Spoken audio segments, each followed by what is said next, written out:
Well, hello and welcome back to the Money Wisdom Podcast, powered by Johnson Brunetti. I'm Nick Colantuno. I'm one of your co-hosts up here in our Boston, Massachusetts offices, joined as always by my colleague, my friend, Jake Dozer down in Connecticut. Jake, good to see you. Why don't you introduce yourself for all the listeners? Yes, sir. Hello, viewers. Hello, listeners. My name is Jake Dozer. I'm a certified financial planner in the Connecticut area. Looking forward to our conversation today. It's going to be a good one as always, timely as always. You know, one thing I've been finding myself saying in a lot of conversations, especially now, right? The market has just gone on such a great run and really, with the exception of a couple blips on the radar, the market's basically gone straight up for the last 10 years, right? Obviously, big, asterisk there.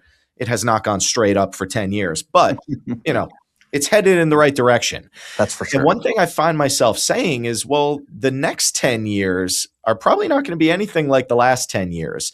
And, you take the market conversation out of that. Obviously there's been a lot of changes over the last 10 years. And the one constant when it comes to financial planning is you need to be planning for change. So what we're going to talk about today is really how over those last 10 years, retirement planning in general has changed. Mm-hmm. And then what that ultimately means, not just for the next 10 years, but when we're talking with clients, I mean, we're looking at retirement time horizons that could be 20, 30 plus years. Oh, yeah. So you need a plan in place for everything that could happen along the way. So let's look at a couple specific ways where really over the last decade, there have been some meaningful changes when people start to think about retirement planning. The first one and kind of the biggest one that comes to mind is people just waiting longer and longer and longer to retirement. A lot of people are delaying that retirement decision. Yeah. Why would you say that is? I think that there's a few factors at play. Number one, it seems like a lot more folks that come into our office continue to work not because they have to, but because they want to. Mm-hmm. It was once upon a time that folks came in and, hey, I'm going to retire and I'm done. And nowadays, it seems like more and more of our identities are wrapped up in work, for better or for worse. And that translates to more folks coming in and saying, hey, I want to retire, but maybe I want to semi-retire. Maybe I want to work part-time. Maybe it's because that'll give me the freedom to feel like I'm still financially contributing and withdrawing less. Maybe it's because I want to be out of my significant other's hair. I know that if I were to sit at home all day with my wife, she'd probably be losing her mind, rightfully so. Or maybe it's because you want a little pocket money without feeling the guilt of withdrawing. I don't know what it is, but I know that that's something we see more and more. And then I think similarly, another huge factor in that is pensions or the lack thereof. In our country, less and less people have that guaranteed income other than Social Security that pensions have so often afforded in our country.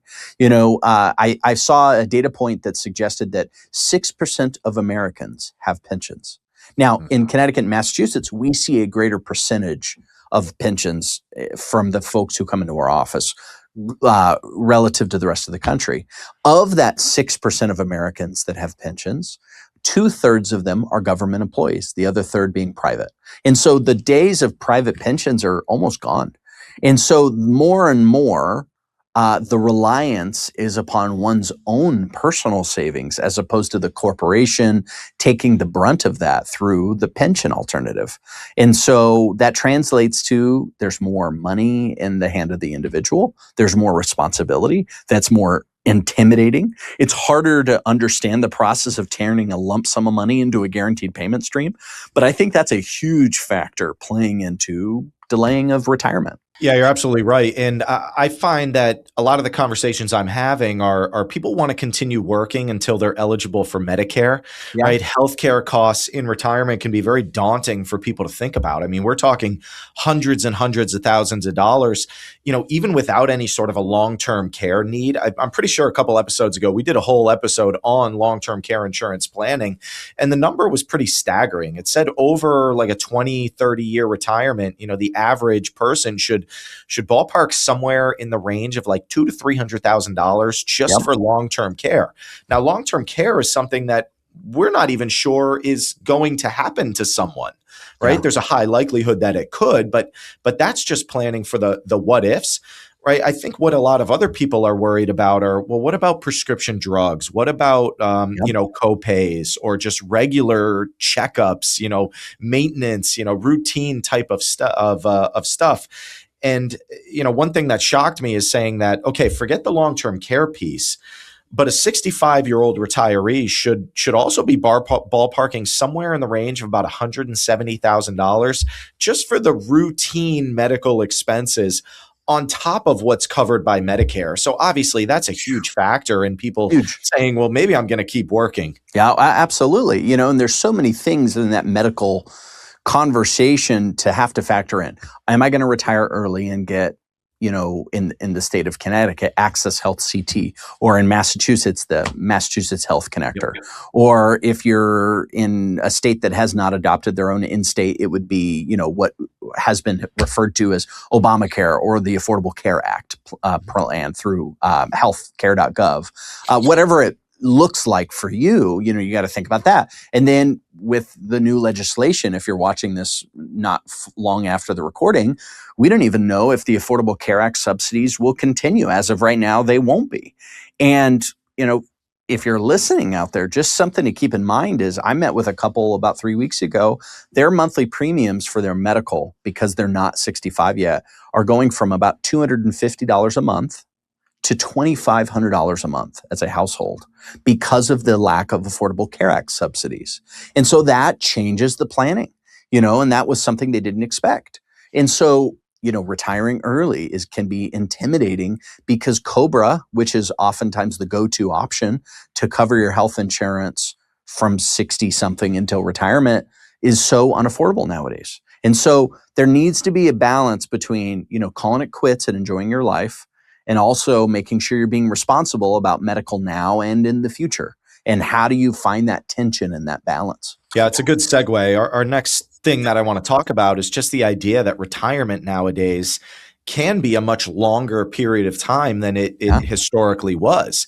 I mean, you retire at 65, 40 or 50 years ago, you're lucky to live to 75. Now, Right. a 65-year-old, we almost have to be planning for 30 plus years of retirement. So what types of conversations or what type of considerations are you making when helping clients address the potential longevity issues that could arise? So I think it's important to look at the data. A lot of times, one of the pieces of data that confuses folks is median life expectancy. So in our country, median life expectancy is age 73, but that factors in early passing away. And so it's more important to look at median life expectancy for the retiree. Effectively, as you become older, your life expectancy is longer because things like, losing a child early on or something awful like that no longer factor into your averages. So with that being said, if you're 65 or older in this country, average life expectancies is important to be aware of. And to Nick's point, it's not just people seem to be living longer. No, people on average are living a lot longer. Women tend to live to about age 87 if you're over 65. Men, if you're married, live to about age 84. And if you're single, to about age 81. So there's something to be said there. Women live the same length regardless of whether or not they have a significant other, whereas men live longer with a wife. I think there's an implication there, but that's a different podcast, different episode. But what that translates to is you need to be thinking at least about 20 years of retirement. Mm-hmm. Now, and what we're also, sorry to cut you off. I was going to say what we're also seeing is not only increased life expectancy, but we're seeing much more active lifestyles. That's right. Right. So it's not like you just get into this phase where it's kind of older age and you're just kind of sitting home watching soaps all day. You're still going to want to travel. You're still going to want to maintain a social life. You're still going to want to be doing things. And if you're not planning for income in those later years, well, you could find yourself in a pretty difficult position when push comes to shove and you're at that phase of life. So there's just a heightened awareness around maintaining active life, maintaining a social circle, cleaner living, cleaner eating. There's just a lot more awareness now as far as what what people are putting into our bodies and kind of how we're living our day-to-day life. People generally are not only living longer, they're living healthier, living more active lives. So That's that exactly almost right. creates an extra challenge for us as financial planners who work solely in this retirement phase of life, because retirement is just not one phase. Just as your working life could have been separated or segmented into 3 or 4 chapters, if you will, we have to take a look at what those chapters of your retirement story might look like. That's right. So good way to think about that. Now let's talk about inflation, because obviously, Jake, the world we live in is getting more and more expensive. Not only is that the case today, it's probably going to remain the case forever. I mean, historically speaking, prices continue to go up. But that is also coupled with a lot of uncertainty around Social Security. So it all comes back to income, having a plan for income, navigating inflation, coupling it with Social Security. Walk us through how you're helping folks navigate that. Well, you need to be less reliant upon Social Security. If Social Security is the only source of guaranteed income that you have, you are more exposed than somebody who has Social Security and pensions, where a greater percentage of their total income is guaranteed.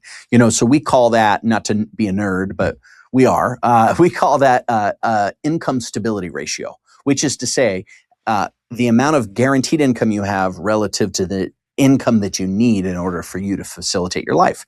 So obviously, if you're like somebody I just met with this morning, where between pensions and 2 Social Security checks, they have more than they need in order to live their life.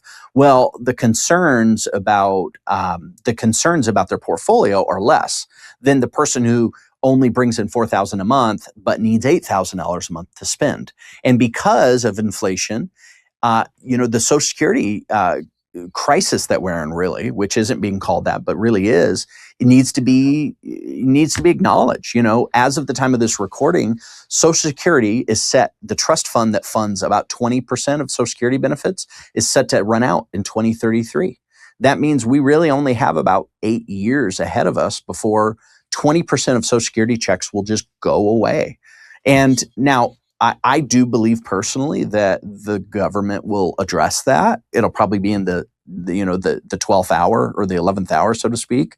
It'll be the last second. But, the point is you need to make sure that Social Security being there isn't the only way for your plan to take root and flourish. You need to make sure that your portfolio is set up to be able to replace income that you have now, to be able to last a lifetime, and even a longer lifetime than the generation prior. Yeah, you're exactly right. And I'm realizing we just painted a pretty daunting picture of the challenges that people face in retirement. Yeah. We're talking about pensions going away, maybe Social Security going away, rising healthcare costs, inflation, no longer, just planning for a 10 or 15-year retirement, but maybe 2 times that. So folks, we don't say all this to scare you and make you run for the hills and feel like you have to work forever, because again, there are some relatively simple conversations that can be had to just give you a lot of peace of mind when it comes to addressing the what ifs of this next phase of life. So I realize, the all the points we were talking about today is just how over the last 10 years, what's changed and what's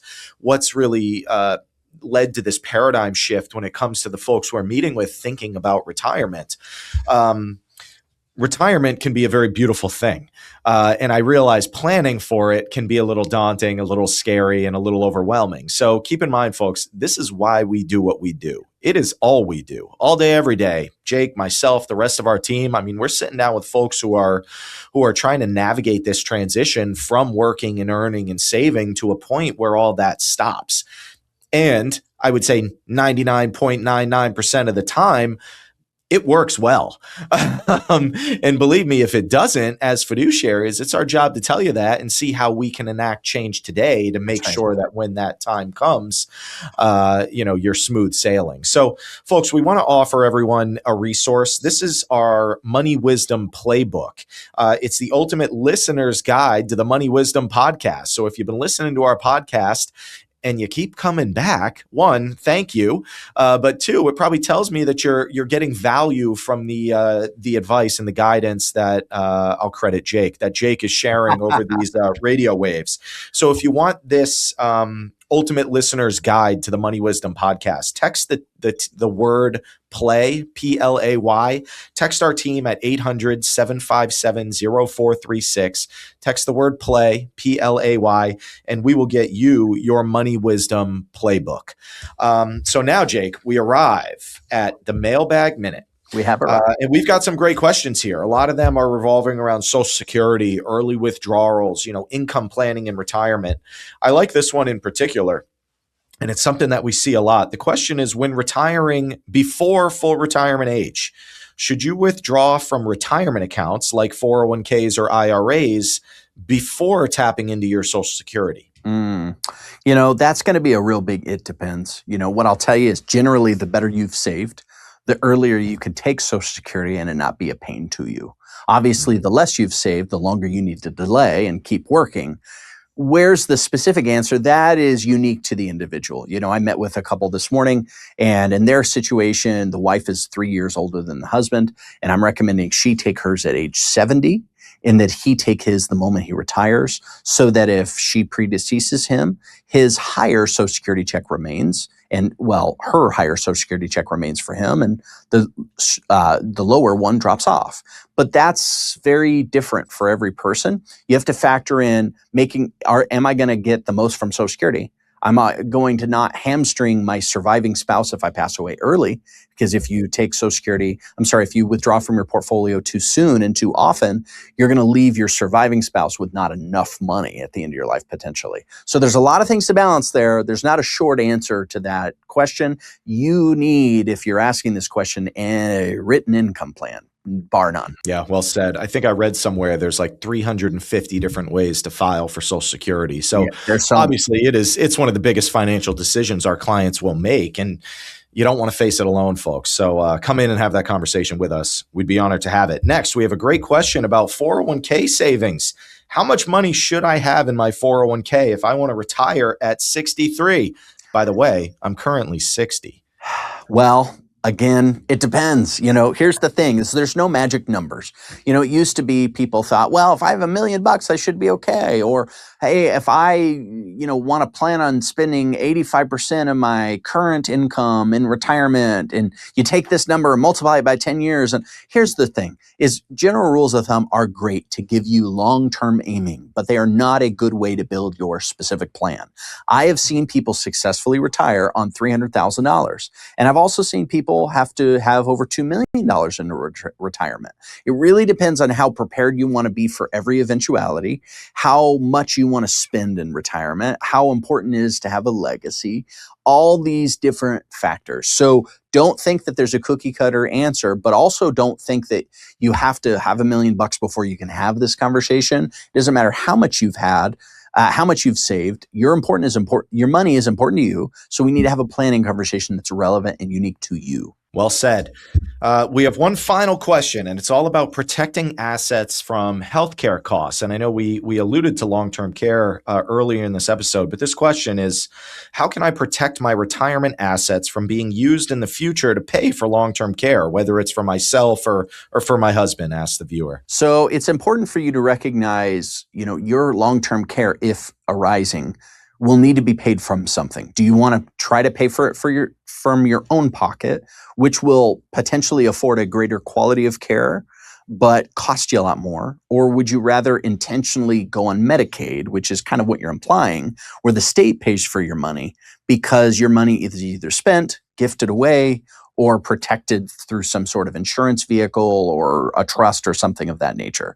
So it's really important to quantify what that means and what that implies about the quality of care that you have, not necessarily like the baseline quality, but how many extras you get.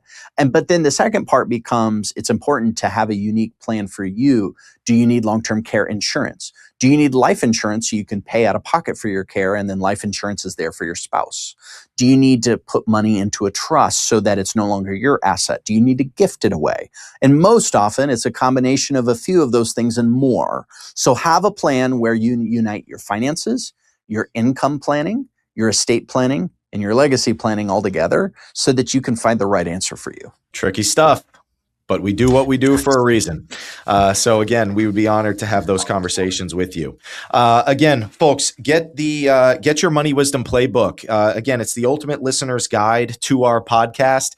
If you like hearing from myself and from Jake or from anyone else on the team who's kind of stepped in at a moment's notice, you're going to want that playbook. It talks a lot about the work that we do here at Johnson Brunetti. It goes a lot deeper than just what you're hearing here over these radio waves when Jake and I speak to you every week. So again, to get Your Money Wisdom Playbook, once more, it's the ultimate listener's guide to our Money Wisdom podcast. Text the word play, PLAY, text the team at 800-757-0436, and we will get that out to you ASAP. So folks, if today's conversation shines light on anything, it's that the one thing you need to plan for is change. It can be a little daunting. It can be overwhelming. Believe me, nobody knows that better than we do here at Johnson Brunetti. We are experts in this exact phase of life, and these are the only conversations we're having. So if you don't have anywhere to go to have a conversation that is solely about you, we would welcome you to come in and have that conversation with us, and we'll tell you what we see, what's working, what needs to be improved upon, and we'll help you get the ball rolling to what hopefully should be your dream retirement. So folks, for myself, Nick Colantuno, I'm a certified financial planner here in our Boston offices, and my partner on the podcast here, Jake Dozer, certified financial planner down in our Connecticut offices. We appreciate you being with us as always, and we will see you next time on the Money Wisdom Podcast.